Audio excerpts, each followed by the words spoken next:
अस्सलाम वालेकुम फ्रेंड, उम्मीद करता हूँ कि आप सब ठीक ठाक होंगे, सब खैरियत से होंगे।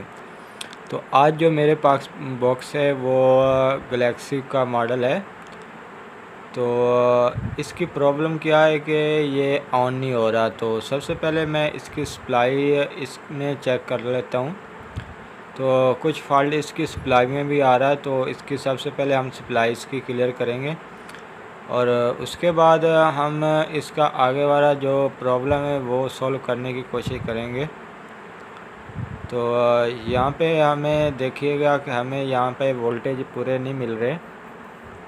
तो अभी अलबत्ता मैं यहाँ से इसकी सप्लाई ओपन कर लेता हूँ और यहाँ से गौर से अगर देखेंगे तो हमारे यहाँ से पॉइंट कोई भी यहाँ से ख़राब नहीं है। तो बाज़ औक़ात क्या होता है कि गिरने से इसकी प्रॉब्लम आ जाती है कि इसके पॉइंट वगैरह मिसिंग हो जाती है, तो इस वजह से भी पूरी सप्लाई वर्क नहीं करती।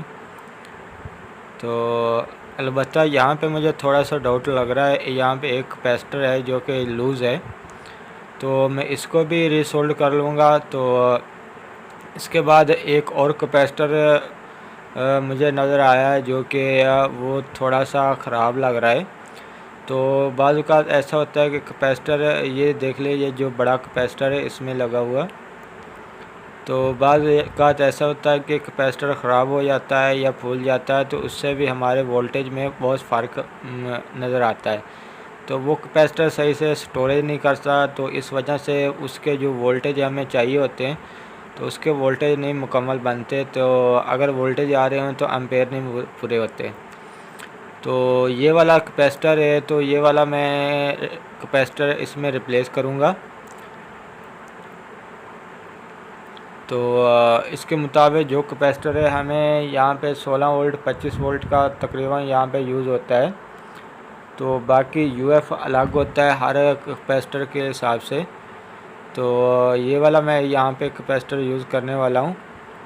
तो अगर सेम आपकी सप्लाई में भी यही मसला है तो आप अपनी सप्लाई में देख के इसको क्लियर कर सकते हैं। जो कैपेसिटर आपकी सप्लाई में लगा होगा अगर वो फूला हुआ है तो आपने सेम उसी तरह का रिप्लेसमेंट करना, यूएफ वही हो।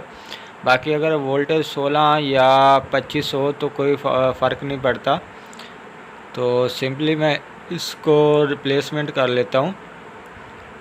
तो अभी इसको मैंने रिप्लेस कर लिया है। तो उसके बाद अब हम आगे देखते हैं कि आगे हमारे जो बोर्ड है इसमें फ़ॉल्ट आ रहा है या अभी इसी का सिर्फ सप्लाई का फ़ॉल्ट था। तो अगर आप मेरे चैनल पे पहली दफ़ा आएँ तो मेरे चैनल को सब्सक्राइब कर लें, साथ में बेल आइकन का बटन दबा लें ताकि हर आने वाली वीडियो का नोटिफिकेशन आपसे ताकि जल्द से जल्द पहुंच जाए। तो यहाँ पे सबसे पहले मैं अपने वोल्टेज बॉक्स के चेक करवा लेता हूँ कि जैसे कि हमने सप्लाई को रिपेयर किया है। तो यहाँ पे हमारे वोल्टेज तो बिल्कुल ठीक आ रहे हैं। तो अभी मैं इसका फ्रंट पैनल भी आपको चेक करवा देता हूँ कि हमें इसमें प्रॉब्लम क्या शो हो रही है। तो ये देख लिए रिसीवर तो हमारा यहाँ पे मसलन के पावर सप्लाई लगाने से ऑन हो गया है, लेकिन ऑन से आगे नहीं जा रहा। तो इसमें क्या फ़ॉल्ट आ रहा है कि यहाँ पे ये ऑन पे बिल्कुल हैंग हो रहा है। तो इसके जो आप यहाँ पे देख लिए H1071 इसका जो मॉडल है, तो यहाँ पे मैं दोबारा भी आपको दिखा देता हूँ। तो यहाँ पे H1071 इसका जो मॉडल है, ये वाला मॉडल है। तो ये मेरे पास बॉक्स है, तो इसमें ये फॉल्ट आ रहा है कि ये बूट पे हैंग हो रहा है, तो बूट से आगे बढ़ नहीं रहा। तो दोबारा भी मैं आपको दिखा देता हूँ। तो ये वाला देख लें, आपके पास अगर यही बॉक्स है या यही वाला बोर्ड है और ऑन पे आके रुका हुआ है या हैंग हुआ है तो इसके आगे नहीं आ रहा है या लोगों पे अटक चुका है। तो सिंपली आपने सबसे पहले इसके वोल्टेज चेक करने होंगे कि हमें यहाँ पे बॉक्स में कितने वोल्टेज यहाँ पे मुहैया हो रहे हैं। तो सबसे पहले हमारे जो इनपुट हैं वो 12 वोल्ट हैं। उसके बाद यहाँ पे कॉइल पे हम चेक करेंगे। तो कॉइल पे हमें जो वोल्टेज मिल रहे हैं 3 वोल्ट मिल रहे हैं। यहाँ पे भी ठीक है, 3.3 वोल्ट होते हैं। और इस रेगुलेटर पे हमें 5 वोल्ट मिल रहे हैं और इसके आगे हमें 1.8 वोल्ट मिल रहे हैं। और उसके बाद हमें इस पे तकरीबन 1.2 1.8 वोल्टेज मिलते हैं। तो ये भी हम देख लेते हैं कि क्या इसमें फ़ॉल्ट नहीं है। नहीं तो यहाँ पे भी इंशाल्लाह ये 1.5 वोल्ट निकाल रहा है, यहाँ भी बिल्कुल ठीक है, यहाँ पे कोई मसला नहीं है। तो बाकी हम फ्लैश पे चेक कर लेते हैं। तो यहाँ पे देखिए हमें फ्लैश पे जो वोल्टेज है कभी आ रहे हैं कभी जा रहे हैं, कभी आ रहे हैं कभी आ रहे हैं। तो ये दरअसल मसला सॉफ्टवेयर में होता है मेरे ख़्याल में, जहाँ पे मेरा यकीन है।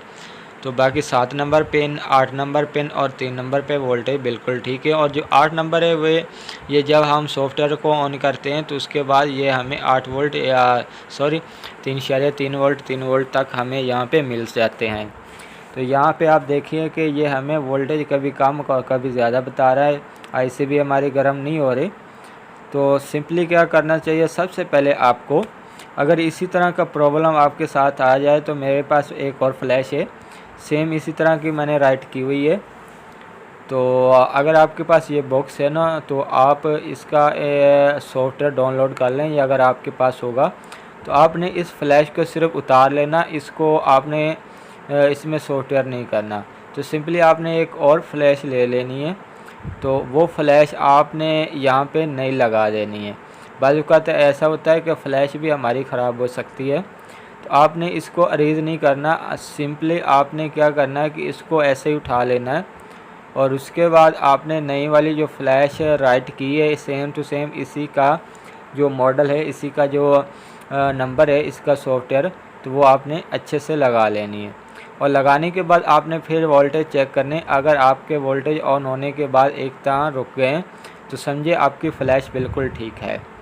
और अगर समझो कि ये देख लें तो यहाँ पे हमारे वोल्टेज एक तरफ से बिल्कुल ओके हो चुके हैं। तो यहाँ पे आप देख सकते हैं कि हमारा फ़्लैश बिल्कुल ठीक है। अगर रिसीवर नहीं ऑन होता तो हमारे सॉफ्टवेयर में प्रॉब्लम हो सकती है, लेकिन अगर ये हमारा सॉफ्टवेयर बिल्कुल ठीक होगा तो हमारा रिसीवर इस तरह ऑन हो जाएगा। अभी मैं इसको चैनल भी आपको चेंज करवा के दिखा देता हूँ। तो यहाँ पे देख लिए 26, 23, 25 जो भी हैं इसमें चैनल हम आगे पीछे कर रहे हैं, बिल्कुल ठीक ओके हो रहे हैं। तो अगर आप सही से सॉफ्टवेयर इसमें लगाएंगे तो इंशाल्लाह आपका बॉक्स बिल्कुल क्लियर हो जाएगा। तो ये थी आज की वीडियो और इन्फॉर्मेशन जो मैंने आपको इस वीडियो में दी। तो बाज़ औक़ात ऐसा ही होता है कि आपका सॉफ्टवेयर प्रॉब्लम आ जाता है या फ्लैश प्रॉब्लम आ जाता है, तो आप सिंपली उस पुरानी वाली फ़्लैश को नहीं यूज़ करना, आपने नई वाली फ़्लैश यूज़ करनी है और उसमें जो वो उसी वाला सॉफ्टवेयर आपने डाउनलोड करके इसमें लगा लेना है। तो जितना हो सका, अगर यही सॉफ्टवेयर मैं नीचे डिस्क्रिप्शन में दे दूँगा इसका लिंक, तो आप डाउनलोड कर सकते हैं। तो आज की इस वीडियो यही तक थी।